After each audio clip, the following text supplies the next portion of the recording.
Hi, I'm Sarah Cowgill, along with Andrew Moran, James Fite, Graham Noble, and Dave Patterson. And this is the Conservative Five, Liberty Nation's online TV news program.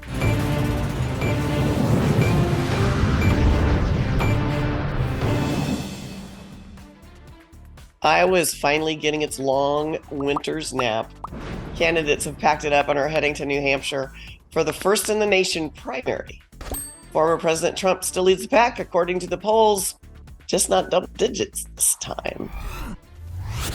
New Hampshire conservatives may be a tad more moderate than Iowa, and it may come down to the undecided voter. So what's the primary driver behind voters in the New Hampshire primary, Jim? Well, we definitely have two different electorates here. Exit polls in Iowa suggested that most Trump supporters had made their decisions long ago. They were backing Trump, and that was that. Anything the left threw at them only made them hold on tighter. Voters in New Hampshire have a history of not doing that, of picking their primary pick like the week of the election. It's more of a, I guess it's more of like an independent-minded thing with conservatives in New Hampshire, almost a libertarian bent maybe. They tend to focus on things more like the national debt and federal spending than religious issues or social issues even. But it'll be interesting to see how it plays out. I think polling suggests it's going to be a much tighter race. I still think Trump's going to take this one, but just not by nearly as large of a lead. Honestly, though, I'm way more interested to see what happens with the Democrat primary here. We got Biden not on the ballot, but they're a writing campaign. I'd kind of like to see how that goes for him. And then I know it's early to be talking about this, but South Carolina, Nikki Haley's home state, Trump's polling there like he was in Iowa. I think New Hampshire is going to be the state that gives Nikki Haley, whether she does manage to somehow beat Trump or just gets a close second. I think that's the state that's gonna have her give her a little boost in confidence. And then if he destroys her by 30 points in her home state, though, a month later, that's the end of her campaign. Andrew, I kind of want a little bit of a comparison here between Iowa and New Hampshire. Iowa's got to just be off the charts in generating the economy, the local economies there with all the stuff that they do. And then there's the whole, how much basically each candidate spends per vote that they get. Can you kind of dive into that for us a little bit? Okay, so on the first part, when it comes to stimulating the economy, yeah, the Iowa, they view it as economic stimulus every time the caucuses come here. I mean, they have that Iowa State Fair, months before the campaign begins. That's when everyone starts erecting, installing campaign headquarters and getting their candidates off the ground, all that stuff. And I've seen numbers, tossed around. I think it's in Des Moines alone, they get about as much as $5 million in direct stimulus from all the campaigning. And I know a guy, he's a reporter, he's been reporting for about 30 years. He was in Iowa this year alone, and he saw stands on the side of the road selling Iowa caucuses shirts. Restaurants are raising their prices. So you see everyone taking advantage of it. Now when it comes to the cost per vote in New Hampshire, I think one of the best things, you go to 2016, Trump spent as much as $5 million. Some estimates say $3 million. But if you compare that, if you contrast that with the cost per vote, he spent about $30. Compare that. Jeb Bush, him and his please clap.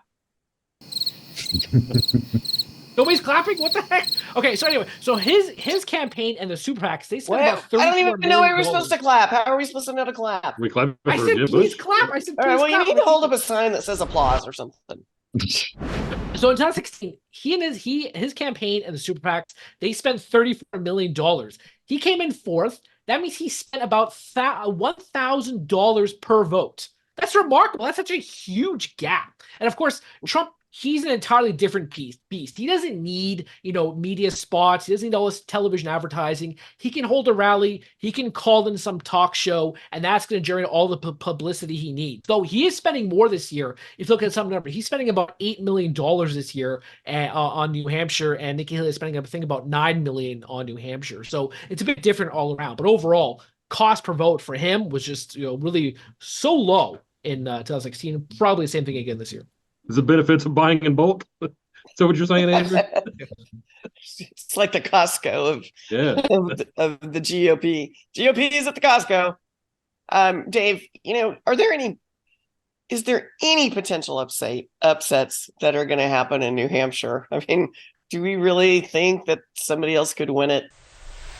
I don't think so. I think that you're not going to see any big upsets. Right now it looks like the only real race is between Nikki Haley and Ron DeSantis. And I believe if things go as it appears they are going, because Nikki Haley is spending a lot more time in New Hampshire, that she'll probably beat DeSantis, but probably not by much. And Donald Trump will win that primary. But you always have to remember with New Hampshire, even though their demographics are very similar to the United States generally, their voting record is anything but. In 2020, Donald Trump 4% of the vote in the primary, but lost to basement Biden, who got 53% of the New Hampshire votes in the general election. But Dave, 2016. Dave, did I feel a little meanness coming out of that comment? Well, there might have been a little bit of irk. If irk can be irksome, then you have to recognize that there's irk. but Dave, that's not what the slogan says. Right? It's Iowans pick corn and New Hampshire picks presidents, right? That's the same. Yeah, well, they might want to go back and take a look at history. I know it doesn't really work. Yeah, it does. The reality is that they don't. Donald Trump got 36% of the vote in the primary, and in the general election in New Hampshire, lost to Hillary Clinton, who received 48% of the vote. It just doesn't really work in terms of whatever New Hampshire does in their primary. You can anticipate that being true in the general election. I mean, after all, in 2004, John the Coward Kerry won New Hampshire in general election. You're just mean today. I know. Well, any coffee this morning, Dave? I did, but I have a person. If you haven't noticed, I mean, I have a personal animus about John Kerry having served in the same place he did. I have a question. I have a question for James. Maybe James knows this. How does Keene usually vote during the New Hampshire primaries or New Hampshire general election? Because Keene is that supposed libertarian oasis where they hate government, they just want to be left alone. Do you have the numbers, James? I don't know. I do not. I have no idea. Okay, so that was a quick answer. I'm going to go back to Dave. I'm going to go back to Dave's. He mentioned the weirdness of people who win and lose and whatever. Graham, neither first contest, Iowa or New Hampshire, are that great at predicting future nominees. Why is there so much pressure on these two? First out of the box doesn't necessarily mean it's the best president you're going to get, right? Yeah, it is interesting because it's about how many delegates you get, and all together, and you have to cross the finish line in so many delegates. There are 2,284 pledged GOP delegates in total. That's across the whole country, and of course, in Iowa, you have Iowa has 40 delegates. Trump was awarded half of those, 20 of them. And in New Hampshire, you've got, less than that, I believe. New Hampshire is 22 delegates.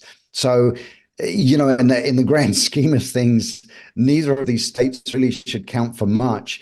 I think it's just psychological, really. They're the first in the nation caucuses, the first in the nation primary. Everyone kind of wants to set some kind of like that we're setting the tone going forward. But in terms of the overall delegate count, it doesn't matter much. I think Nikki Haley. There are polls that suggest that Nikki Haley is running neck and neck with Trump in New Hampshire. I don't necessarily think those polls are a reflection of what's going to happen. I think it would be a major upset if Nikki Haley actually bested Trump in New Hampshire. But she really should, everything tells me that she should finish a very, very strong second, probably way ahead of DeSantis. And anything less than that for her is trouble, because in her home state of South Carolina, Trump is polling very strongly. And you've got after South Carolina, we've got there's a couple other primaries, but then the big test is going to be March 5th, Super Tuesday. You've got 15 states and of course American Samoa, very important, that will be going to the polls. And those 15 states include California, Texas, and North Carolina, a combined 404 delegates, just those 3 states. So I think by March 5th, by the end of the day on March 5th, this whole primary race is probably going to be over, but it will be interesting, whether Nikki Haley can carry on or not. Depends on, I think, how she does, not in South Carolina. I don't think that really counts, but how she does in New Hampshire, because that's the one place that she has the strongest chance of really performing really well. And possibly that's the only state in which she actually has a realistic chance of beating Trump. I don't think she will, but she needs to really give him a run for his money. And if she doesn't, if he dominates New Hampshire like he dominated Iowa, I think Nikki Haley needs to seriously consider whether or not she's wasting her time and everyone else's by even continuing. It may say one. As of this morning, I saw 2 polls that showed Trump leading Nikki Haley by 14 points in New Hampshire. Mm-hmm. I think I've seen those polls as well, but there are also polls out there that show them virtually neck and neck. I tend to think those polls, I don't know where they're getting those numbers really, but I think she seems to be pretty popular. You have to remember that Iowa and New Hampshire are not winner-take-all states, and the delegates are proportionally assigned. South Carolina, on the other hand, is a winner-take-all. Yeah, that's why when in 2000, that McCain was all excited about winning New Hampshire, but Bush took South Carolina, and that ended the campaign for the McCain crowd. I remember it well. To kind of piggyback, I was there in California when it all came down. To kind of piggyback on Graham's idea about it being more of a mental thing, I think that really, to really answer the original question of like, why are they so important? What happened after Iowa? We had Asa Hutchinson dropped out. Well, he wasn't going to win, but now he can't win because he's no longer playing. Christie dropped out right before. Well, he wasn't going to win, but now he can't win because he isn't playing. So when you clear Iowa, you clear New Hampshire, and in this specific case, because of Nikki Haley, you clear South Carolina. How many contenders are there going to be left? That's the important thing. That's why that's why they're important, is because if you've got you got half a dozen people running, and then you clear a caucus and 2 primaries, and you're down by half, that's significant. And remember, Jim, that when Vivek Ramaswamy dropped out, he immediately supported Trump. And there are going to be portions of both DeSantis and Nikki Haley's friends who will do the same thing. So whoever drops out, the last person standing is going to have a rough road to hoe. Yeah, that's true. Sorry, I have breaking news right now. Sorry, I have breaking news right now. Hold on, sorry. Guys, breaking news. Fox News just called South Carolina primary. That wouldn't surprise me. Spoken like a true Canadian. As if Fox News would ever prematurely call a race. Come on. Yeah, no, ever, never. Hey, well, folks, we are just getting started on the road to the White House. Let us know what questions we can answer for you, and we'll keep you in the loop. Thanks, panel.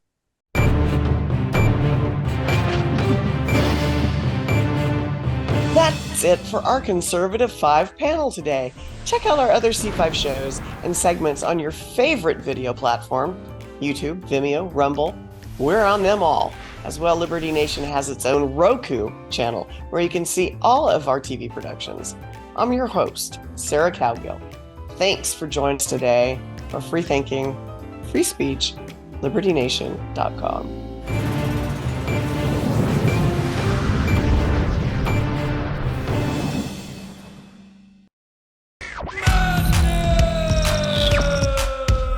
Don't get caught up in the media madness. Join our movement for free thinking and free speech at libertynation.com. Publishing news and analysis 24/7 with original articles by our team of authors who tell it like it is. Join us each week for online TV shows, The Uprising Podcast, and Liberty Nation Radio. We believe in free thinking and free speech. We are libertynation.com.